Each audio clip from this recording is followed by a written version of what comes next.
Bismillahirrahmanirrahim. Wassalatu wassalamu ala asyrofil anbiya'i wal mursalin wa ala alihi wa sahbihi ajma'in, amma ba'du.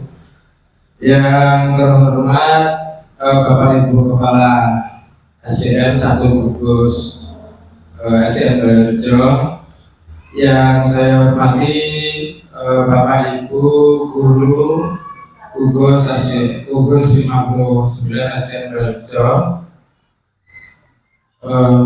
Puji syukur kehadirat Allah Subhanahu wa Ta'ala, yang mana pada kesempatan kali ini kita masih diberi limpahan rahmat, taufik serta hidayahnya sehingga kita bisa berkumpul dalam acara praktik baik yang bertema diseminasi budaya positif di SDN Berejo 1 dalam keadaan sehat walafiat, tidak kurang suatu apapun. Selawat dan salam semoga tetap terlimpahkan kepada junjungan Rasul Muhammad Sallallahu Alaihi Wasallam dan yang akan kita nantikan sahabatnya di yaumil qiyamah. Bapak Ibu Guru yang saya hormati, pada siang hari ini saya akan membagikan sedikit praktik baik dengan judul diseminasi budaya positif yang saya ambilkan dari modul 1.4 pendidikan guru penggerak angkatan 11 Kabupaten Madiun. Untuk materi kali ini disampaikan oleh saya sendiri, Denny Zainal Fendi, calon guru penggerak angkatan 11 Kabupaten Madiun. Untuk mengawali diseminasi pada siang hari ini, angka baiknya kita semua konsentrasi, menyatukan hati dan pikiran, karena apa yang kita tahu atau kita pelajari pada siang hari ini bisa mendapat manfaat untuk saya dan panjenengan sedaya. Mengawali aktivitas siang hari ini, monggo Bapak Ibu kita senam kotak dulu. Coba semuanya pakai dipraktekkan seperti yang video yang saya putar ya.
Cepat maju.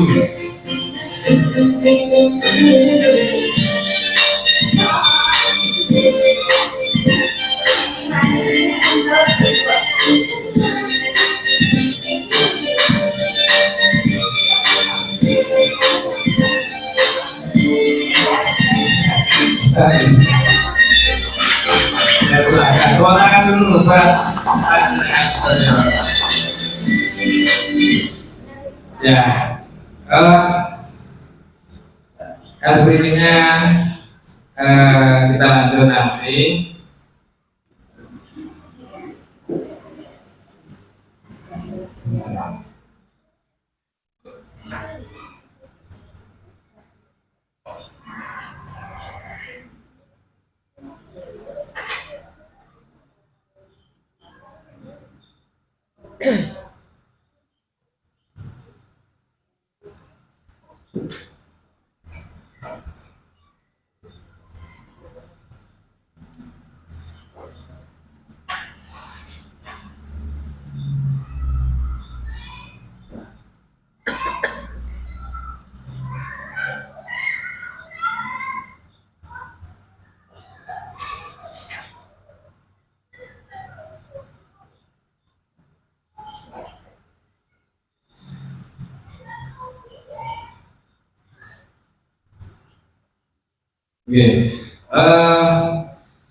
Saya mohon kita di sini semua belajar bersama, tidak usah tegang. Hari ini saya itu tegang, biasa saja.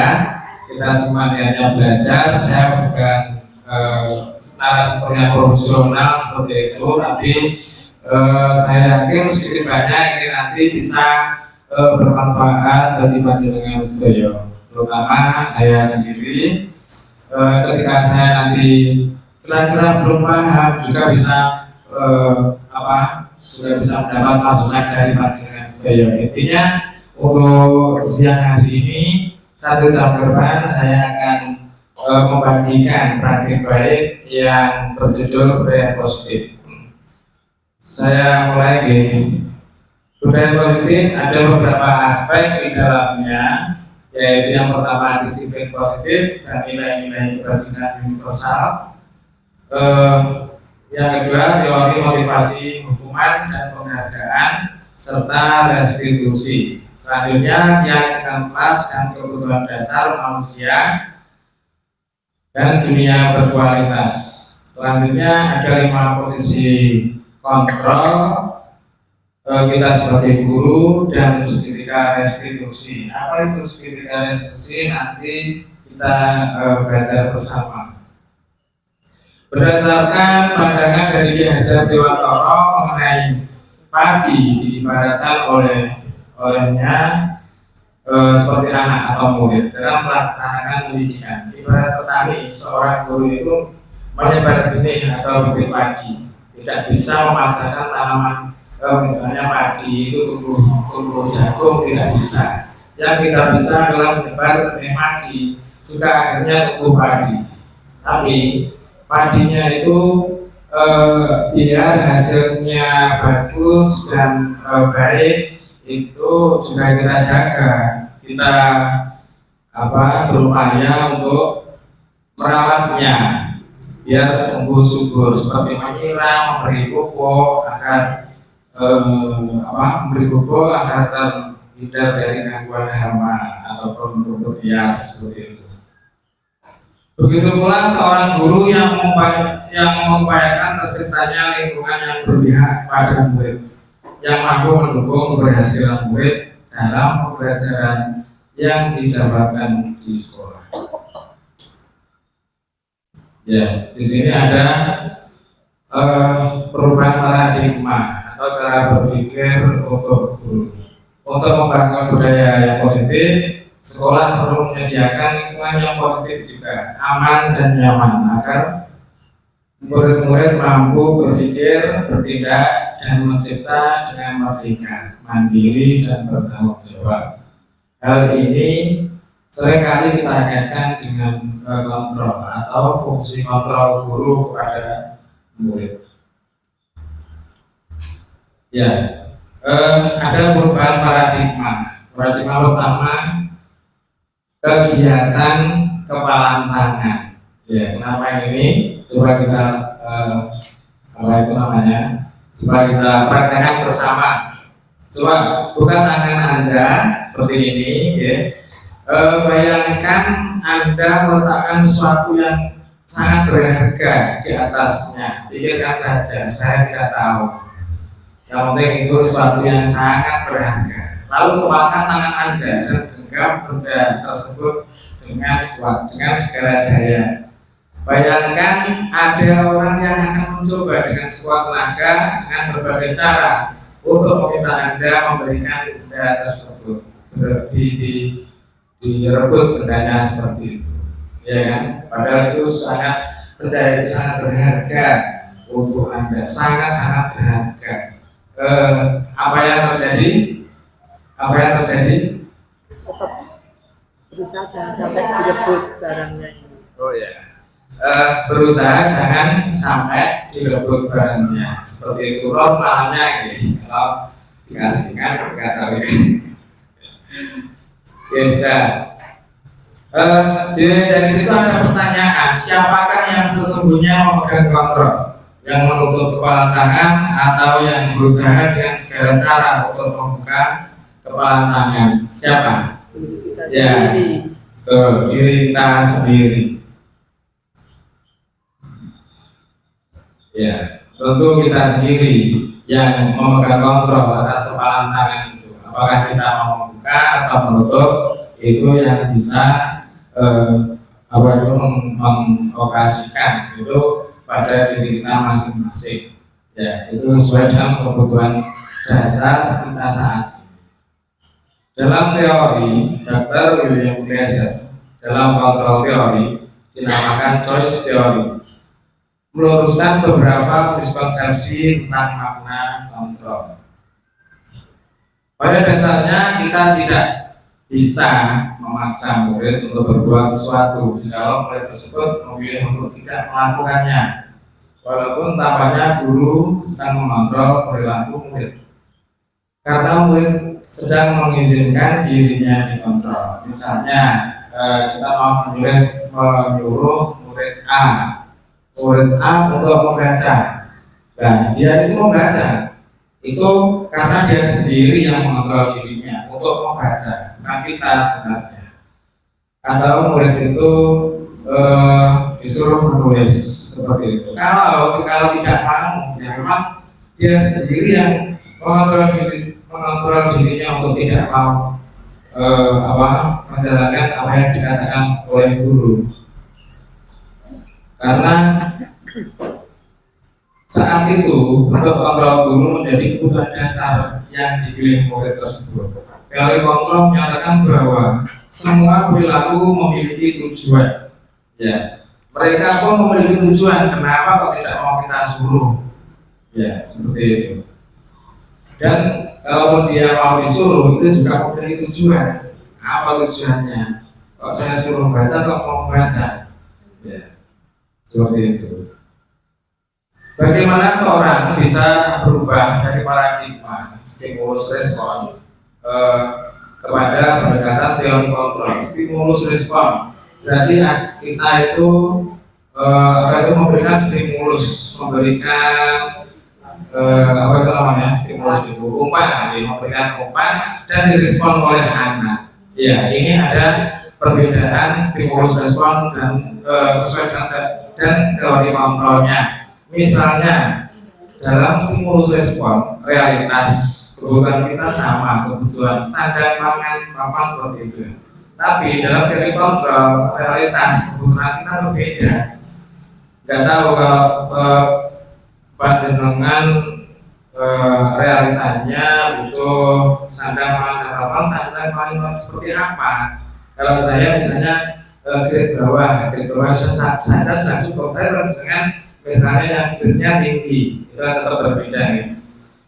Dalam stimulus respon, semua orang melihat hal yang sama. Dalam teori kontrol, setiap orang memiliki gambaran yang berbeda.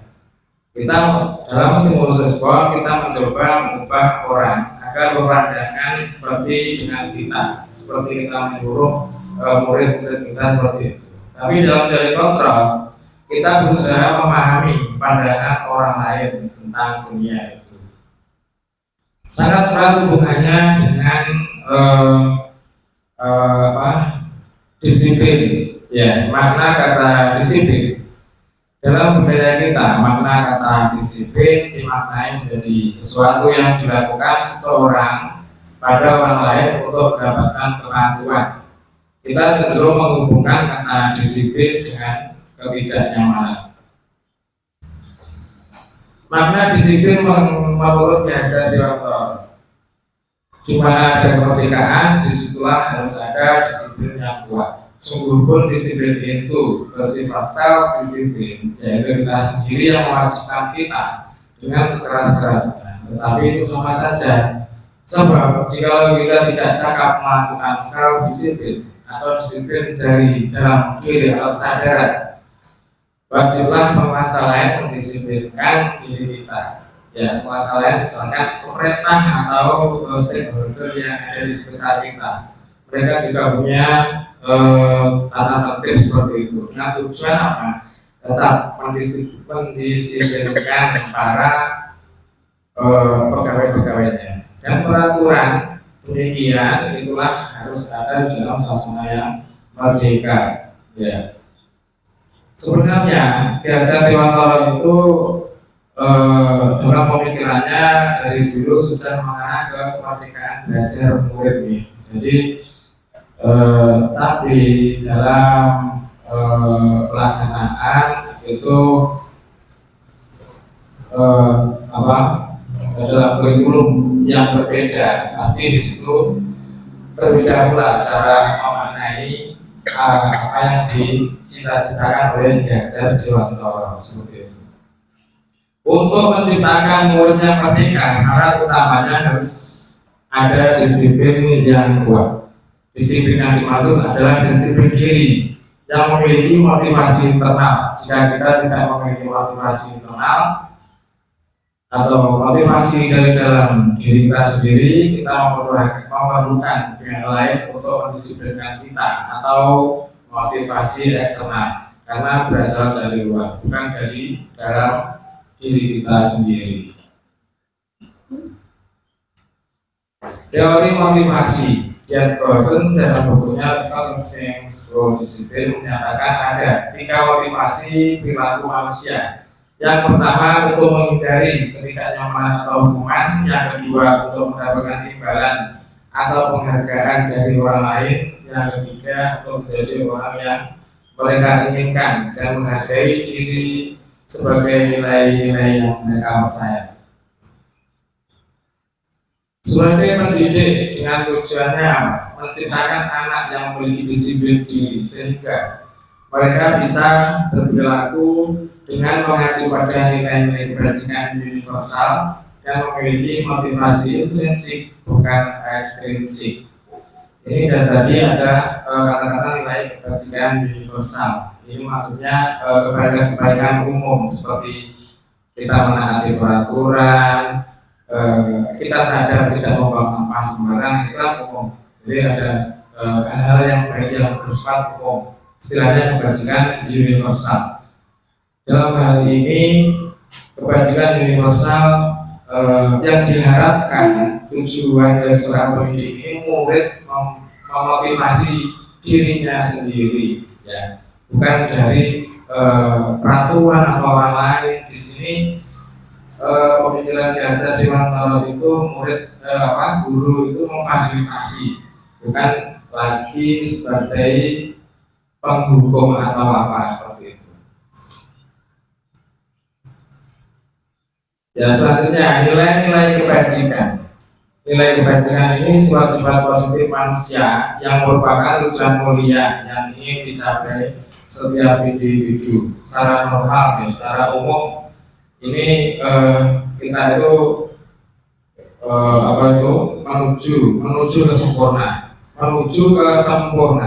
tidak ada manusia sempurna seperti itu, tapi manusia hanya berusaha atau menuju ke kesempurnaan. Itu merupakan sifat-sifat positif atau kebajikan universal seperti tadi yang ingin dicapai setiap individu atau manusia.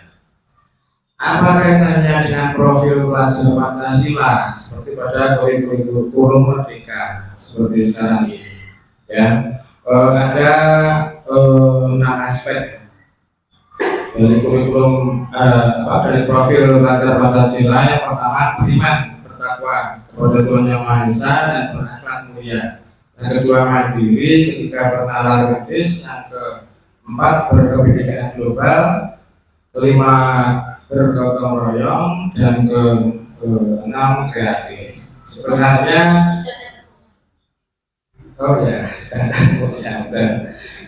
sebenarnya istilah lain untuk kurikulum merdeka itu adalah kolaborasi, ya. Mungkin banyak yang didiklat atau apa yang berhubungan dengan kurikulum merdeka, profil belajar Pancasila, itu banyak seruan-seruan untuk guru itu harus berkolaborasi, kolaborasi antar guru, kolaborasi antar masyarakat sekitar, wali murid, stakeholder, seperti itu, ya. Itu sebenarnya dari dulu dari Ki Hajar Dewantara itu sudah menggagas pemikiran seperti itu, yaitu bergotong royong. Ini sama seperti berkolaborasi seperti itu. Ya, kenapa harus ada budaya atau hal-hal positif ini dibudayakan, khususnya bagi peserta anak didik kita. Ya, latar belakang budaya positif adalah suasana positif sangat mendukung dalam menciptakan pembelajaran yang kondusif, karena dengan suasana yang positif, murid dan guru akan menemukan suatu kondisi pembelajaran yang menyenangkan, sehingga proses pembelajaran dapat berjalan tanpa adanya suatu beban, tapi suatu kebutuhan. Budaya positif juga akan membantu menggerakkan moral yang positif bagi murid, sehingga karakter murid tidak hanya terbentuk dari akademik atau intelektualnya saja, tapi juga dari lingkungan yang ada. Cita-cita dari kurikulum merdeka salah satunya adalah menjadikan murid itu sadar. Jadi sebagai seorang guru itu tidak lagi sebagai seorang penghukum, sebagai seorang yang menyuruh-nyuruh seperti itu.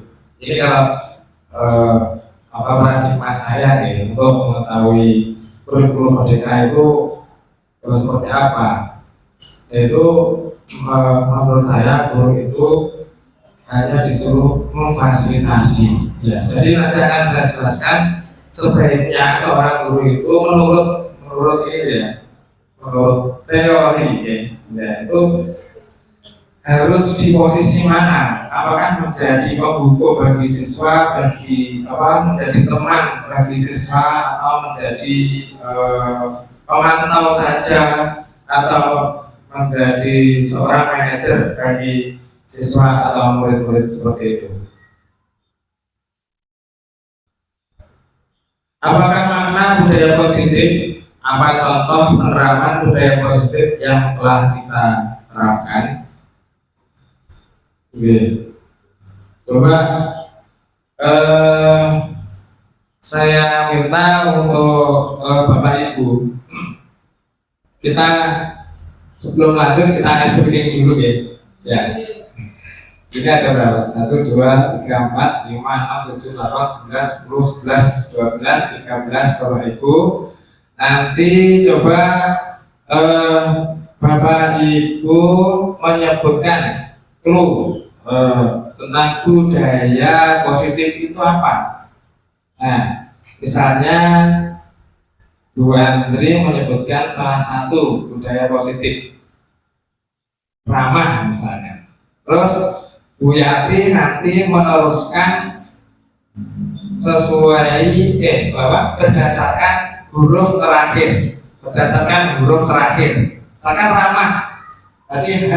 Itu apa? Budaya positif yang awalnya itu harmonis. Ya, terserah nanti. Coba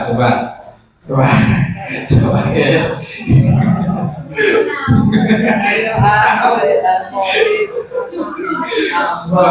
Tidak apa-apa, sini sama. Coba dari Bufia, Nomor satu, contoh budaya positif. Enak, kalau nomor satu pasti enak. Apa? Contohnya?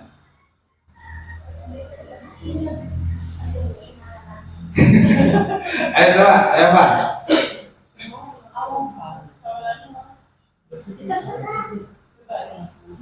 Bebas, kawan.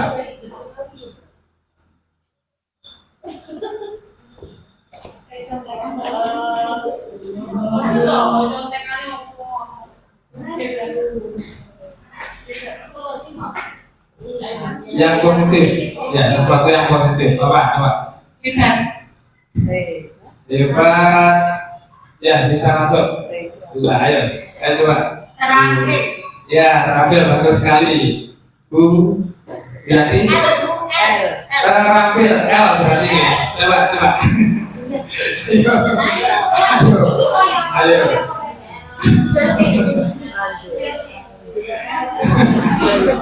Ayo, apa? L apa ya? Lapang dada. Oh ya, bagus. Lapang dada. A, coba lagi. A.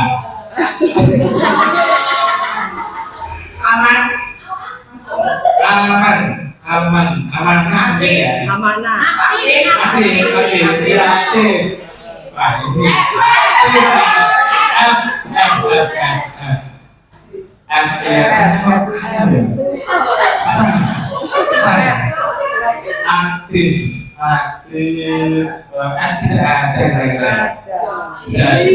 Coba. Paham. Oh, bisa. Paham. Coba. Ini.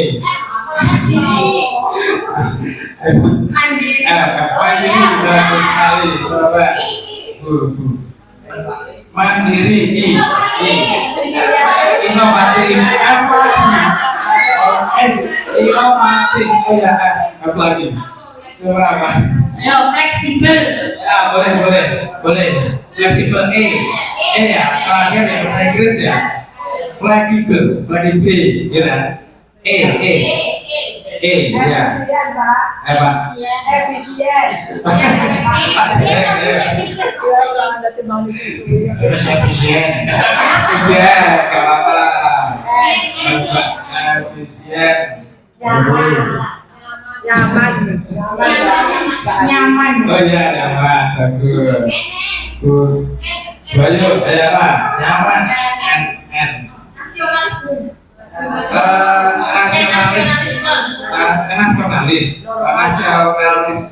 pahamnya. Nasionalis ya, boleh. Nasionalis S. Sopan. Bagus. Patuh dan suka berusaha.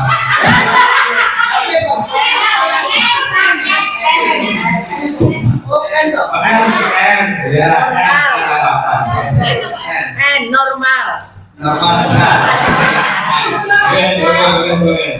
Boleh. Terima kasih Bapak Ibu. Tepuk tangan untuk Mas Toyo.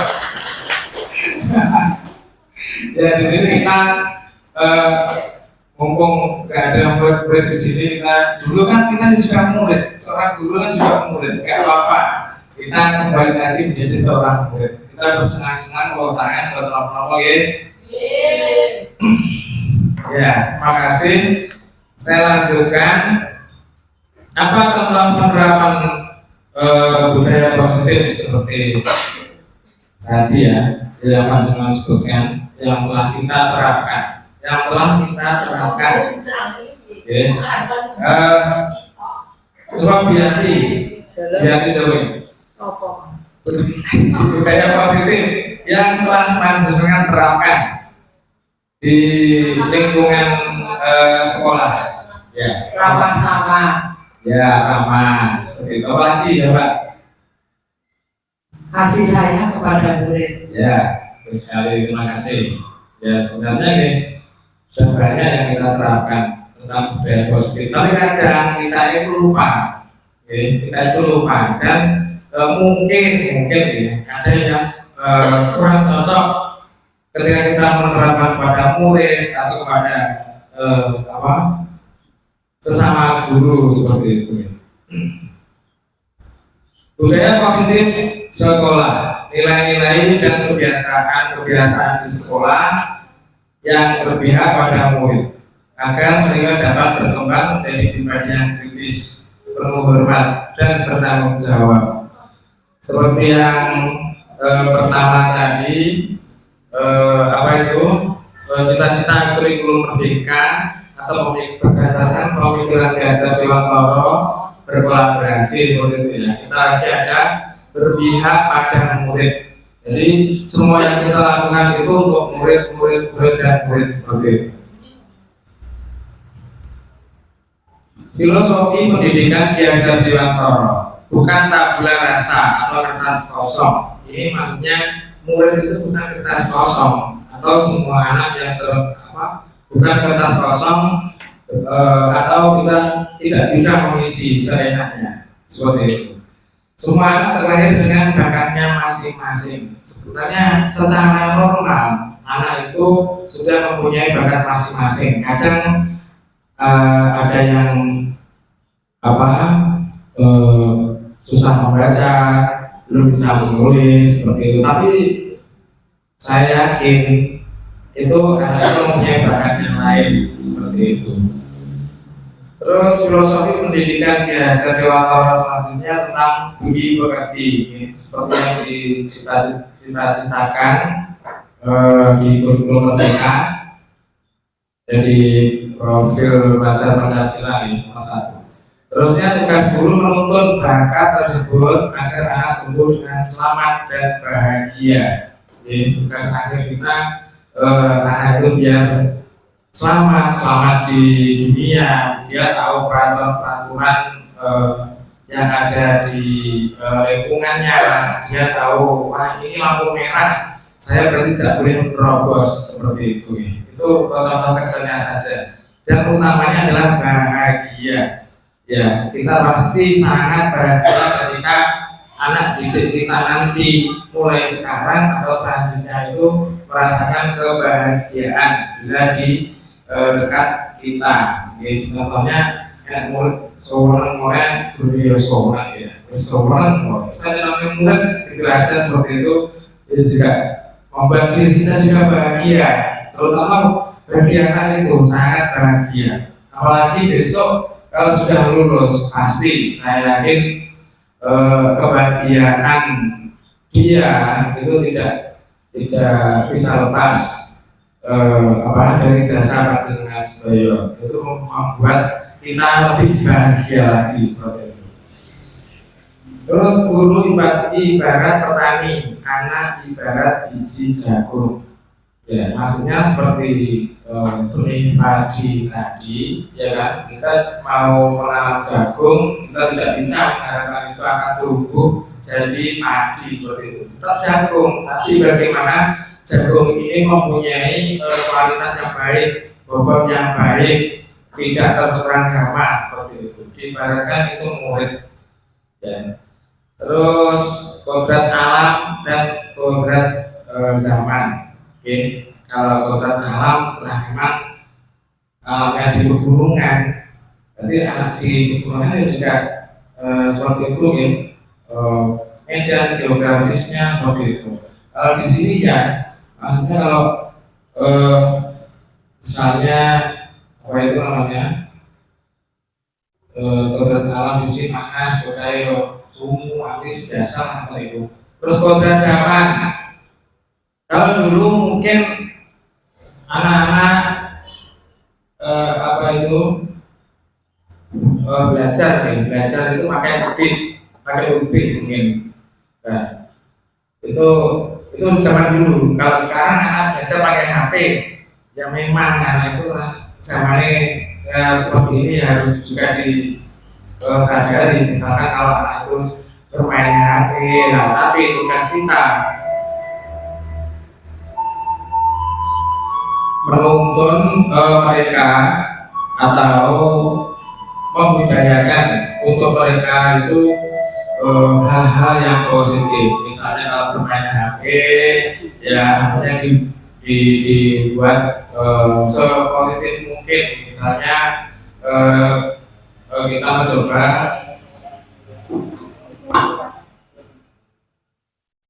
Misalnya ada pembelajaran yang bisa diakses lewat HP, lewat komputer, internet seperti itu. Selain itu juga kita kolaborasi dengan orang tua, okay. Jadi selalu mengontrol anak itu di rumah itu yang dilihat apa saja.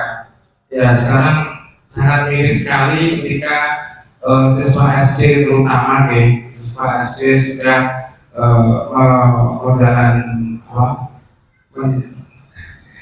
melakukan hal yang sangat negatif, misalnya menjurus ke seksual yang lebih seperti itu sangat banyak sekali, terutama di kota-kota besar. Tapi kalau di sini insya Allah bisa dikontrol dengan baik. Selanjutnya, filosofi belajar di kantor berpihak pada murid. Tentu ini yang dicita-citakan dari dulu berpihak kepada murid. Ini semua yang kita lakukan, semua yang guru lakukan itu untuk murid. Nah, tadi juga aspek dari budaya positif tadi, salah satunya ada posisi kontrol. Oke. Di sini saya akan membacakan ini teori dan dosen dengan pendekatan restitusi yang disebut dengan 5 posisi kontrol. Dosen berkesimpulan ada 5 posisi kontrol yang diterapkan seorang guru, orang tua, ataupun atasan dalam melakukan kontrol. 5 posisi kontrol itu apa saja? Yang pertama, penghukum, membuat orang merasa bersalah, teman, motivator atau pemantau, manajer. Jadi seorang guru atau seorang kepala sekolah kepala sekolah juga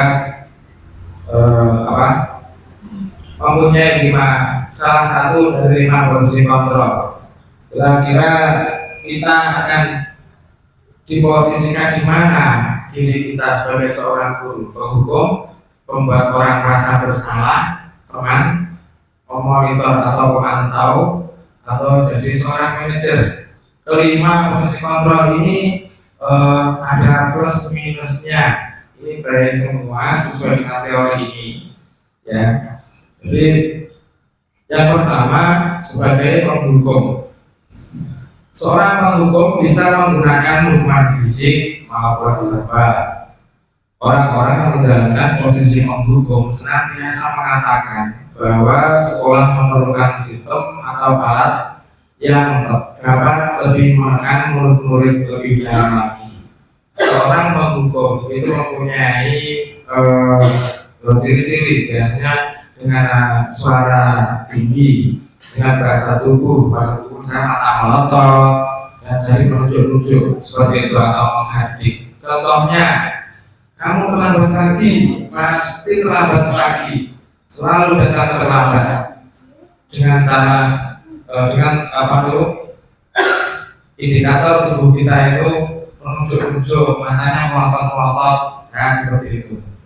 Bagaimana perasaan murid bila guru berbicara seperti itu pada saat muridnya datang terlambat atau tidak mengerjakan PR? Kira-kira bagaimana perasaannya murid? Kira-kira takut ya? Takut atau bahkan kalau kelas-kelas bawah itu ada yang nangis seperti itu ya. Itu juga ada hasilnya. Kemungkinan murid marah dan mendendam atau bersifat agresif. Bisa jadi sesudah kembali duduk, murid tersebut akan mencoret-coret bukunya atau bicara tulisnya. Lebih buruk lagi, sekolah-sekolah murid melihat motor atau mobil bapak ibu guru dan akan menggores kendaraan tersebut dengan paku. Atau zaman dulu ya, SMA seperti itu, kan kita sudah punya nyali.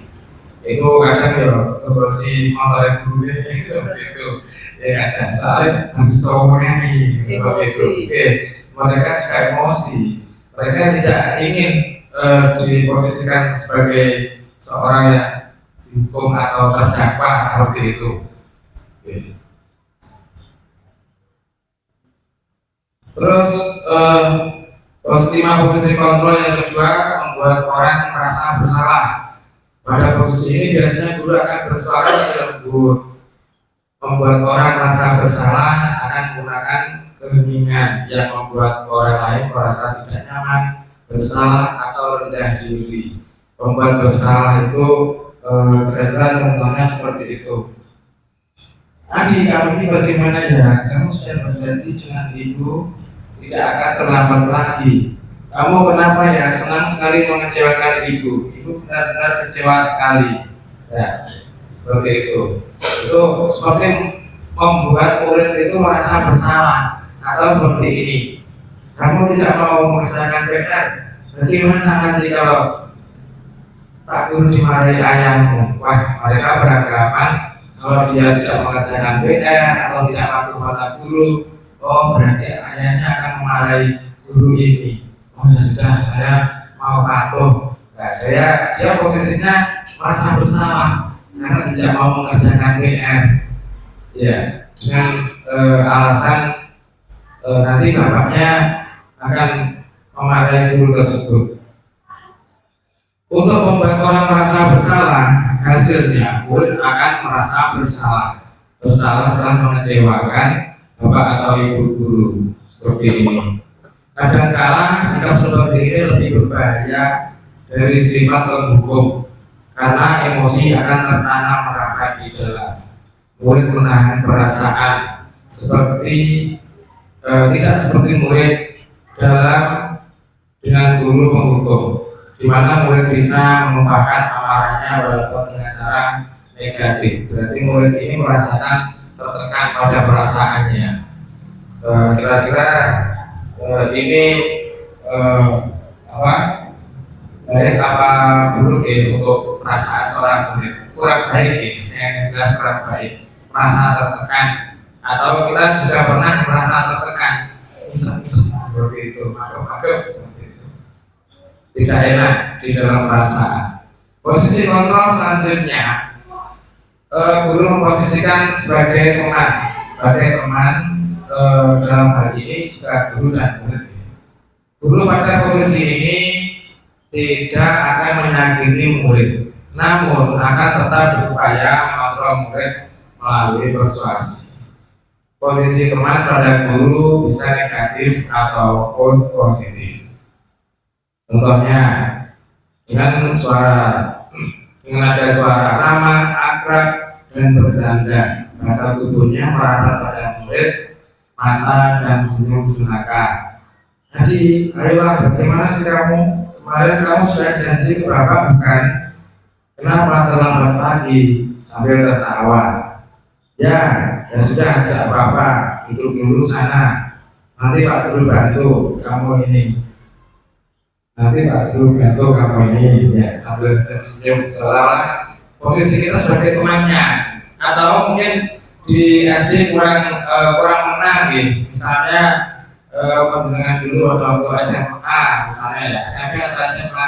Wah ini bapak ini kok sama teman sendiri. So akrab, akhirnya tidak bosok, tidak berbahasa Indonesia atau tidak bosok romo seperti itu. Mungkin panjenengan atau teman panjenengan pernah mengalami hal seperti itu ya. Ini hasilnya kalau kita memposisikan diri sebagai teman, murid akan merasa senang dan akrab dengan guru. Ini termasuk dampak yang positif. Hanya saja di sisi negatif, murid menjadi tergantung pada guru tersebut. Bila ada masalah, dia bisa mengandalkan guru tersebut dan membantunya. Misalnya, aku sudah mulai sama guru itu, aku tak meminta bantuan sama guru itu. Akhirnya seperti bahasa Jawanya DJP seperti itu. Ini juga akan mempengaruhi kita sendiri sebagai seorang guru. Mereka DJP anak didikku seperti itu. Ya. Selanjutnya posisi kontrol selanjutnya adalah monitor atau sebagai pemantau. Memonitor berarti mengawasi. Pada saat kita mengawasi, kita bertanggung jawab atas perilaku orang-orang yang kita awasi. Posisi pemantau berdasarkan pada peraturan dan konsekuensi Dengan menggunakan saksi konsumsi kita dapat memisahkan hubungan pribadi kita dengan murid sebagai seorang yang menjalankan posisi kontrol pemantau. Contohnya seperti ini. Nada suara datang, bahasa tubuh formal. Guru berkata, "Adi, tahukah kamu jam berapa kita mulai?" "Tahu Pak." "Kamu terlambat 15 menit. Apa kamu sudah mengerti konsekuensi yang harus dilakukan bila terlambat?" "Paham Pak, saya harus tinggal kelas pada jam istirahat nanti dan mengerjakan tugas ketertinggalan saya." "Ya benar, nanti pada saat jam istirahat kamu harus tinggal di kelas untuk menyelesaikan tugas yang tertinggal tadi. Saya tunggu." Nah, ini kan maksud sebagai pemantau disuruh mengerjakan tugas-tugas yang belum terselesaikan seperti itu. Bagaimana perasaan murid bila diperlakukan seperti ini? Murid memahami konsekuensi yang harus dijalankan karena telah melanggar salah satu peraturan sekolah. Guru tidak menunjukkan suatu emosi yang berlebihan, menjadi marah atau membuat merasa salah.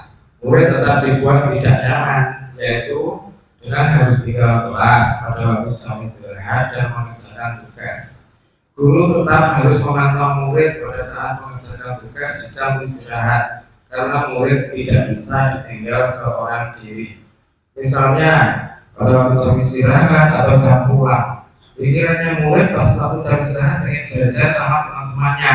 Ini juga mengakibatkan perasaan atau pikiran murid itu terganggu. Wah, waktunya jajan, waktunya main sama teman-teman, malah disuruh mengerjakan. Padahal memang sama, tapi ya jangan dikerjakan sekarang loh. Pasti berpikiran seperti itu. Ini juga mengganggu perasaan dan pikiran seorang murid. Fungsi kontrol yang selanjutnya yaitu guru sebagai manajer. Posisi mentor, di mana guru berbuat sesuatu bersama dengan murid, mempersilahkan murid mempertanggungjawabkan perilakunya, mendukung murid agar dapat menemukan solusi atas permasalahannya sendiri. Seorang manajer telah memiliki keterampilan di posisi teman maupun pemantau, dan dengan demikian bisa jadi di waktu-waktu tertentu kembali kepada kedua posisi tersebut bila diperlukan. Contohnya, posisi guru sebagai seorang manajer dengan ada suara yang tulus, bahasa tubuh tidak kaku, murid didekati. "Adi, apakah kamu mengetahui jam berapa sekolahmu tadi?" "Tahu Pak, jam 7. "Ya, jadi kamu terlambat. Kira-kira bagaimana kamu akan memperbaiki masalah ini?" "Saya bisa menanyakan teman saya Pak untuk mengejar tugas yang tertinggal."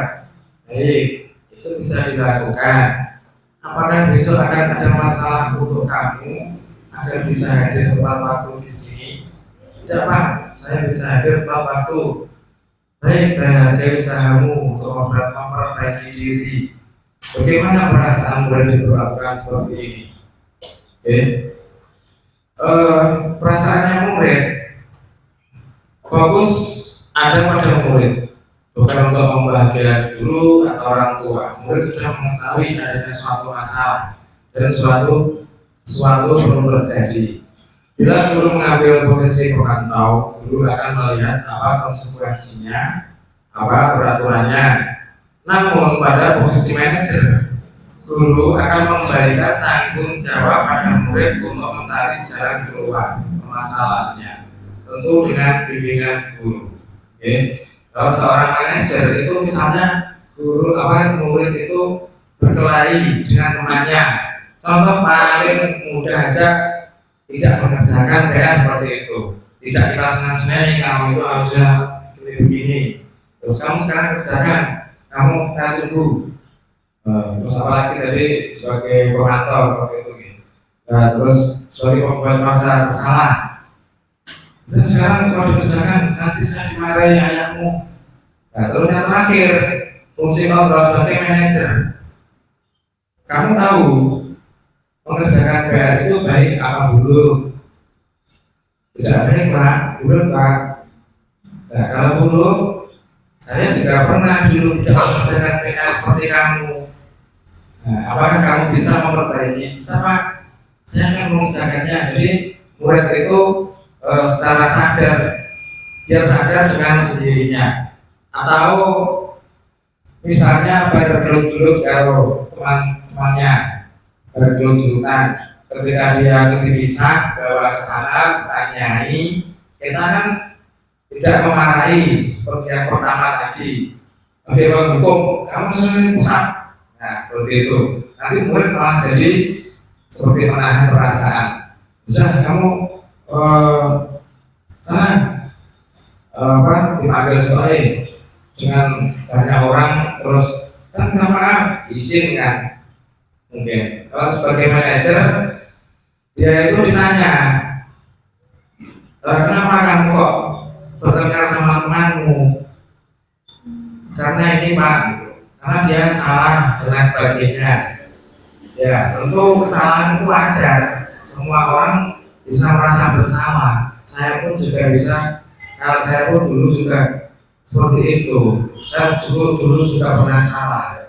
Nah kalau dia itu menyadari perbuatannya itu tidak baik, lalu dia ingin memperbaikinya sendiri, muncul dari dalam diri, kita dengan bebas istilahnya tata untuk mengembalikan dia ke komunitasnya, maksudnya ke komunitas kelas.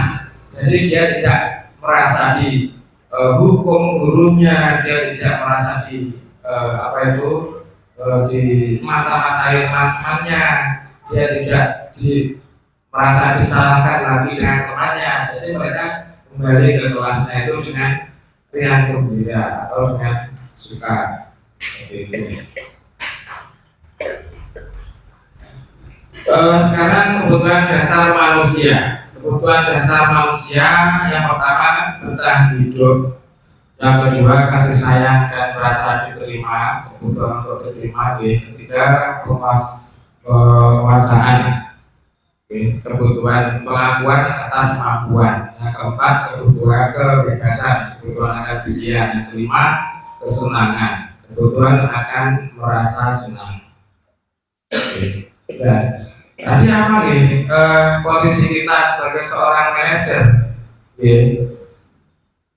Ini ada teori yaitu namanya segitiga restitusi.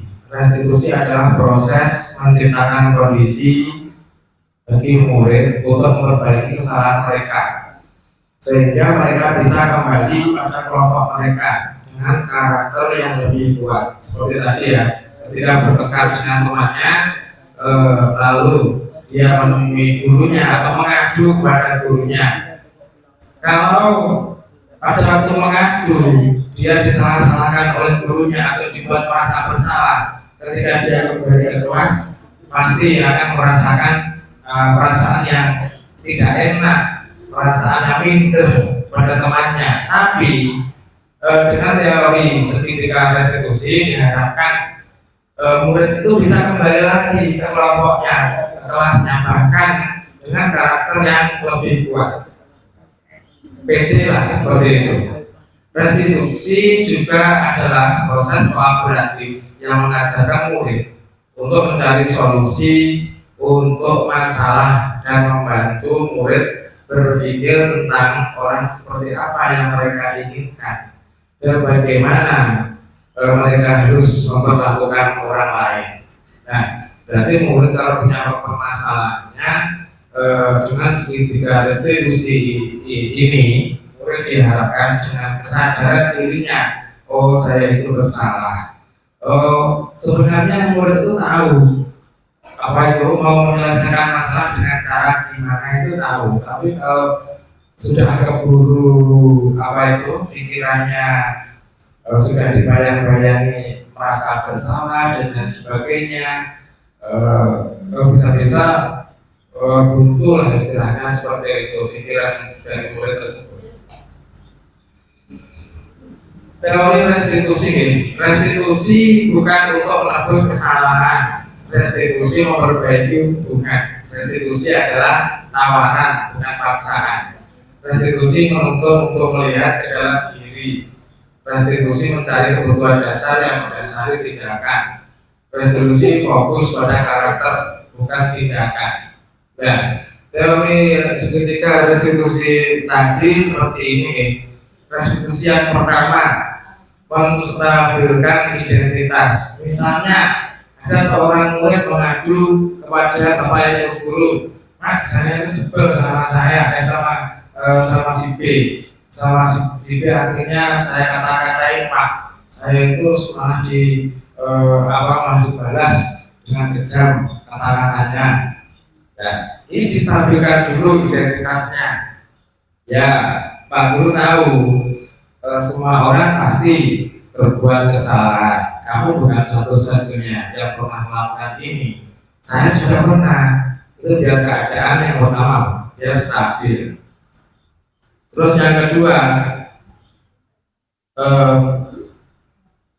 validasi tindakan yang salah. Jadi kesalahan itu divalidasikan. Kamu tentu punya alasan mengapa melakukan itu. Kenapa kamu tadi kok kata-katain temanmu? Nah, ya bla bla bla seperti itu. Terus Pak Guru nanya, apakah hal seperti itu benar atau hal seperti itu salah? Pasti dia tidak akan menjawab benar bahwa musuhnya salah. Ya Pak, salah Pak. Disadarkan kalau yang dilakukan itu salah. Yang ketiga, restitusi yang ketiga ini meyakinkan si murid tersebut dengan kesepakatan yang telah kita sepakati, maksudnya guru dan murid. Ya, kalau kamu tahu permasalahan itu salah, apakah kamu mau memperbaiki? Ya, murid kalau ya Pak, saya mau memperbaiki, itu pasti punya angan-angan. Oh, saya harus merubah tingkah aku atau kembali ke teman yang tadi yang istilahnya utara tadi. Saya itu salah telah mengatakan kamu, saya minta maaf seperti itu. Hubungannya hukuman, konsekuensi dan restitusi. Hukuman bersifat satu arah. Ini yang kita terapkan pada murid ini. Sebaiknya hukuman, konsekuensi dan restitusi.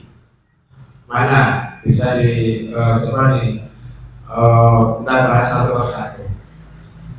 Hukuman bersifat satu arah dari pihak guru yang memberikan, dan murid hanya menerima suatu hukuman tanpa melalui suatu kesepakatan atau pengarahan dari pihak guru, baik sebelum atau sesudahnya. Hukuman yang diberikan bisa berupa fisik maupun psikis. Murid atau anak disakiti oleh suatu perbuatan atau dengan kata-kata. Itu hukuman nih, hukuman tak terus tak seneni, seperti itu hukuman. Pada konsekuensi, murid tetap dibuat tidak nyaman untuk jangka waktu pendek. Konsekuensi biasanya diberikan berdasarkan suatu data yang umumnya dapat diukur. Misalnya setelah 3 kali tugasnya tidak diselesaikan pada batas waktu yang diberikan, atau murid melakukan kegiatan di luar kegiatan pembelajaran.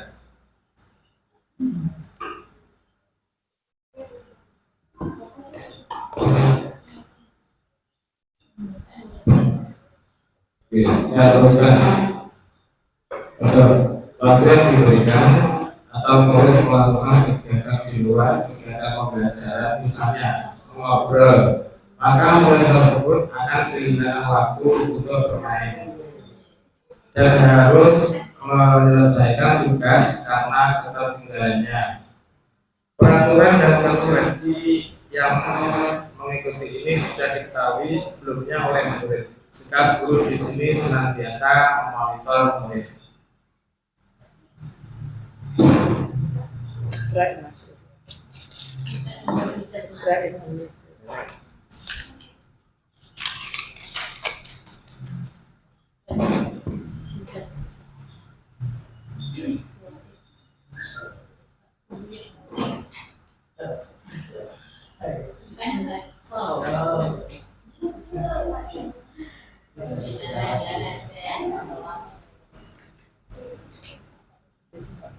Cukup.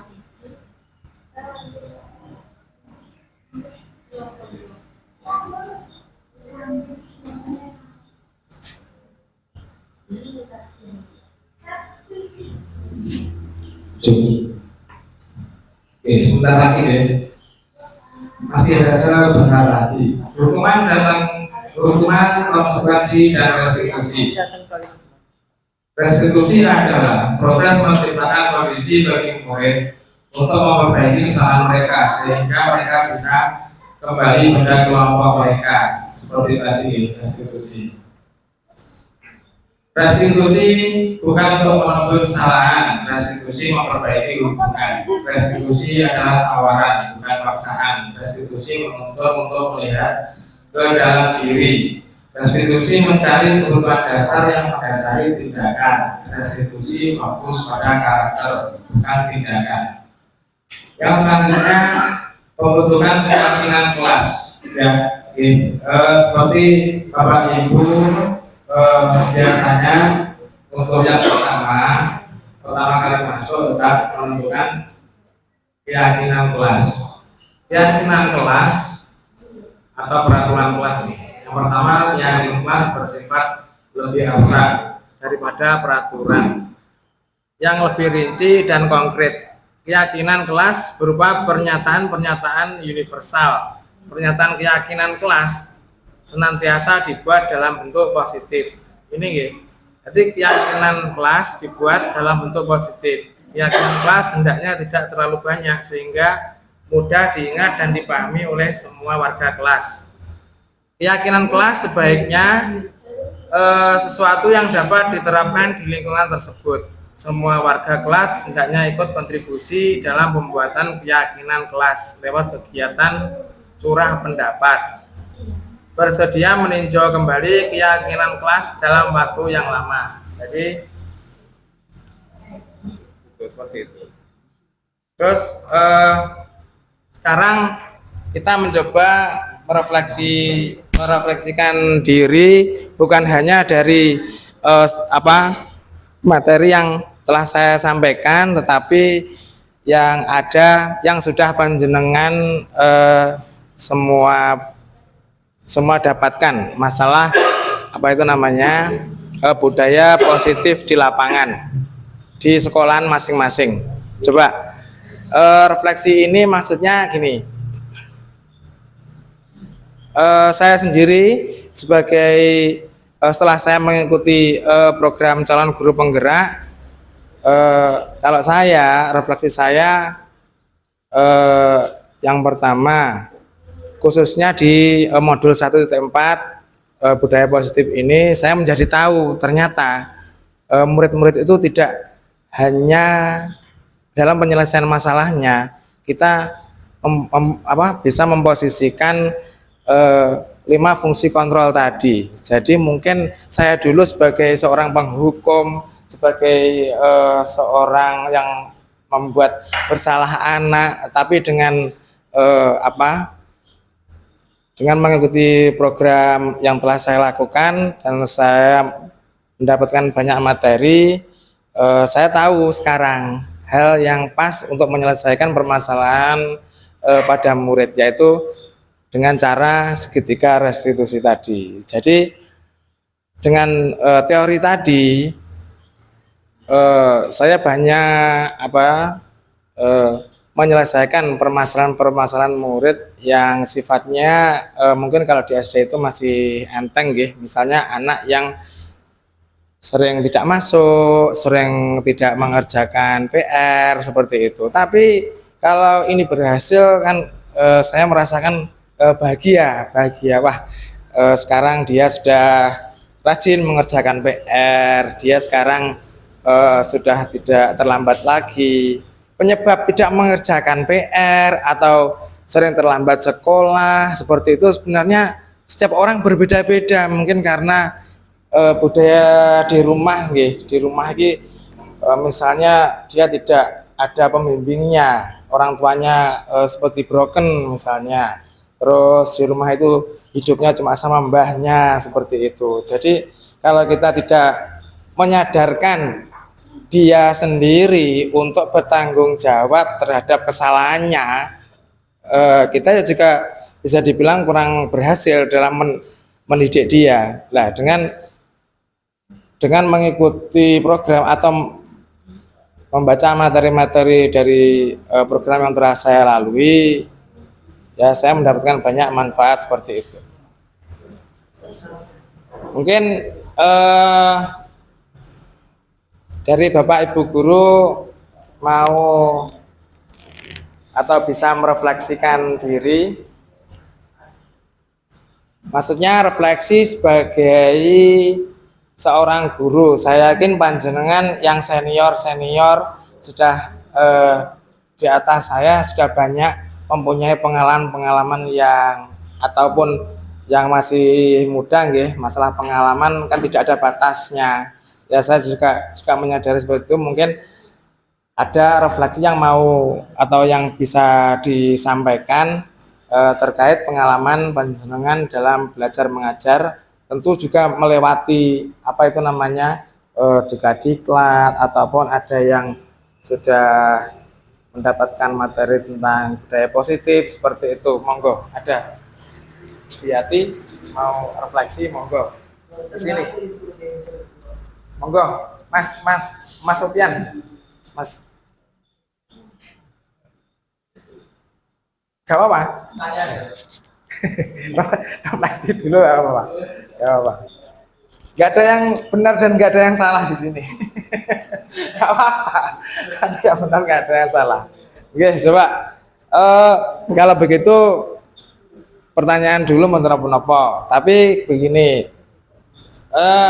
Mungkin dari pertanyaan kalau saya nggak bisa jawab, mungkin dari Bapak Ibu guru yang lain punya pengalaman seperti yang ditanyakan teman-teman kita, bisa membantu untuk sharing atau menjawab pertanyaan dari itu. Monggo silakan. Siapa yang bertanya, monggo. Mas Sofian.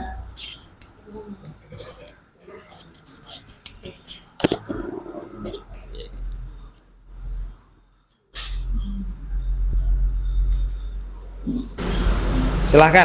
Oke, mungkin pertanyaannya paradigmanya dari mungkin dimulai dari saya sekolah sampai sekarang, saya SD sampai sekarang mungkin mengalami beberapa, mulai dari siswa sampai jadi pengajar. Mungkin pertanyaannya mungkin gini, bagaimana paradigmanya kalau dikatakan bahwa pembelajaran dulu bisa dikatakan lebih berhasil daripada sekarang, dengan cara kalau dulu mungkin ya pembelajaran lebih keras dengan hukuman ya. Terus kemudian yang sekarang lebih kita memfasilitasi itu. Itu pertanyaan pertama. Yang kedua tentang bagaimana kita sebagai pengajar memberikan atau mengatasi dampak negatif yang lebih kuat daripada luar, karena faktor eksternal itu lebih kuat, baik mau dari media sosial maupun keluarga maupun lingkungan. Itu dampak negatifnya itu biasanya akan dibawa sampai ke sekolah, dan itu juga akan mempengaruhi siswa yang lain. Mungkin itu pertanyaannya. Ya, terima kasih.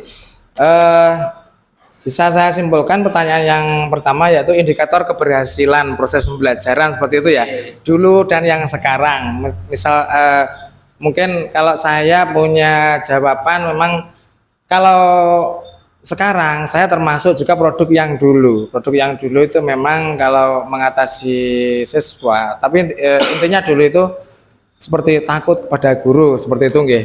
Nanti bisa kita sharing, nggih. Nah, terus indikator keberhasilannya itu seperti apa? Yang tetap kita berpegang pada aturan-aturan yang telah ditetapkan oleh pemerintah. Misalkan kalau dulu itu capaian pembelajaran seperti itu, nggih. Indikator kita berhasil untuk mendidik murid itu seperti apa? Itu sudah ada sudah tersurat dalam rapot seperti itu. Tapi kalau sekarang itu menurut saya bisa dikatakan berhasil atau indikator keberhasilan muncul itu kalau murid itu bisa berkembang melalui proses sesuai dengan bakat minatnya masing-masing. Jadi dia tidak pintar secara akademik, tapi dia pintar secara moral, mungkin jadi mereka itu pintar menghormati atau pintar akademik tentunya, pintar bakat minat urusannya dengan sarana dan prasarana yang disediakan oleh sekolah masing-masing seperti itu. Jadi nggak hanya pintar satu dalam hal akademik saja, tapi pintar sesuai dengan cita-cita kurikulum merdeka, yaitu profil pelajar Pancasila seperti itu. Kalau menurut saya mungkin bisa nanti kita sharing. Kalau menurut panjenengan, pertanyaan pertama tadi indikator keberhasilan pendidikan zaman sekarang, atau dalam lebih tepatnya di kurikulum merdeka dibandingkan yang dulu. Terus pertanyaan kedua, bagaimana kita bagaimana kita menghadapi solusi kita menghadapi perkembangan zaman yang semakin kompleks seperti ini, maksudnya begitu Kalau menurut saya seperti tadi, kita itu memang sudah kodratnya murid itu kodrat, ada dua kodrat alam dan kodrat zaman. Kalau zamannya seperti ini, zaman Gen Z ya seperti itu. Dibandingkan zaman dulu juga sangat jauh sekali perkembangan. Saya ambil satu-satu contoh aja. Perkembangan elektronik seperti itu. Dulu nggak ada HP. Tapi saya lihat dulu itu seperti film anak-anak. Itu sudah ada impian jam tangan bisa untuk berbicara di dalam jarak yang jauh seperti itu. Dulu sudah ada di film-film dulu. Memang kenyataan dimulai dari impian maksudnya. Jadi kalau sekarang zamannya memang sudah kodrat zaman, dan untuk menghadapinya bagaimana? Ya kita harus pintar-pintar menyaring informasi yang masuk yang diberikan yang seharusnya ini diberikan kepada murid. Nggak apa-apa, tapi memang zamannya seperti ini dan kita tidak bisa kamu jangan main HP aja, kamu jangan nge-game, tidak bisa. Kalau nge-game ya nggak apa-apa nge-game, tapi ya juga jangan lama-lama lah, sesuai dengan porsinya masing-masing. Seperti itu. Menurut saya lebih ke menyaring informasi yang telah masuk atau menyerap dan menyaring seperti itu. Kalau jawaban saya, mungkin ada tanggapan yang lain dari Bapak Ibu, silahkan. Kalau ada tanggapan,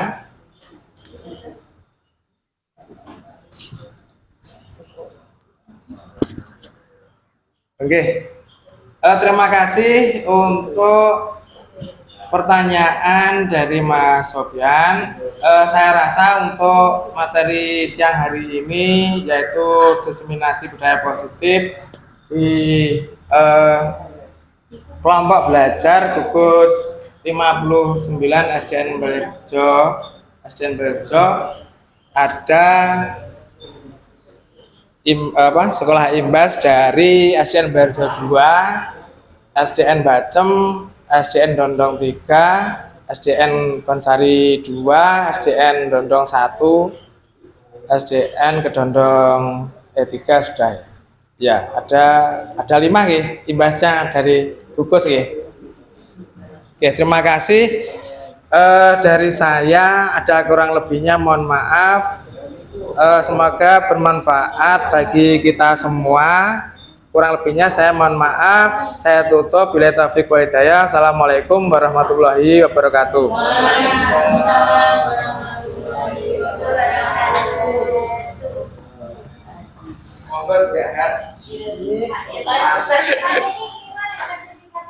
wabarakatuh.